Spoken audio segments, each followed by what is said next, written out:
What's up, guys? We're now at key five, which is due diligence. And due diligence, if you look over here, reasonable steps taken by a person in order to satisfy a legal requirement, especially in buying or selling something. So, very important due diligence. This is where now, you've found the property that you want. You have put it under contract in New Jersey, there's a point, and you should have a real estate attorney. Um, some states may be a little bit different. You just really need a title agent that would check for any liens on the property, but it's recommended, at least in New Jersey where I operate, even though it's not required to have an attorney, it's highly recommended that you do though. Very important because when you start having all these documents and so forth, and the title search and everything, it's important to, and also when sometimes a seller may pull a few funny things, it's really important to have an attorney, again, a quality real estate attorney on your side.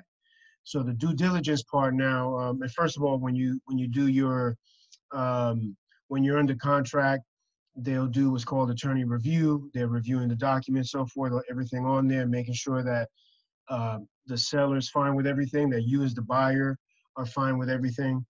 And then once you get out of that, out of attorney review, you or even during that time, you should be doing your due diligence. And for example, in New Jersey, we got to do an oil tank sweep.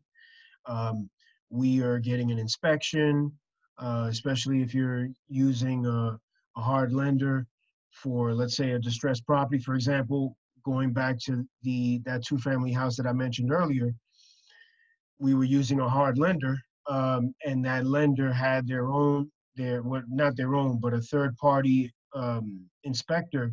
We couldn't bring our own. It's a third-party inspector that they've worked with before that would come and take a look at the property. Um, I guess for the purposes of this, I'll keep it on like as if when we're going through these keys, I'll reference it as if it's a distressed property that we're looking to buy and the steps needed to do that. So you have this distressed property. Let's say you're going to go with a hard money lender. Hard money lender is just basically, and we'll talk about financing on the next one, but um, during due diligence, this is where you're doing your inspections and everything. You're examining the property. Also, with your attorney's help, you're you should be um, you should be well, the attorney will carry out doing a title search, and then you're eventually going to get title insurance. That title, they're checking on the title of the property to make sure if there are any liens.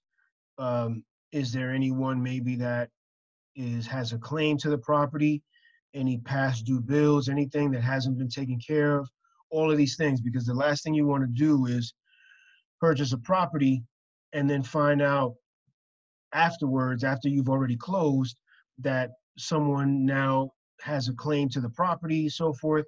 So not only do you want to check the title for that property, but you're going to get title insurance. And these are things that will be paid for at the closing, that the buyer pays. And that title insurance helps to protect yourself in case someone comes out of the blue with a claim. So all of these things have to be done. You want to make sure that you're getting comps, comparables, so that hey, once we fix up this property, what are we potentially looking at if we're going to sell it? Or even if you're going to hold it and rent it out, you still want to know the comps because you want to obviously have a clear idea of if, for example, you're now refinancing and paying back that lender, you want to know roughly, you want to be able to get some money back. So it's got to make sense. Whenever you hear the numbers have to make sense, that's one of the criteria that they're looking at.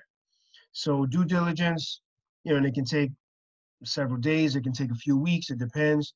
Very important too during this process that you're communicating with your attorney, the seller, the realtor for things that you need, making sure that you are staying on top of things because this is a business transaction. So you have to stay on top of things. Very important. Uh, and like I said, on this next one, On the next key, we'll talk about financing your deal, which is what you'll be doing during this process. You'll be getting financing lined up.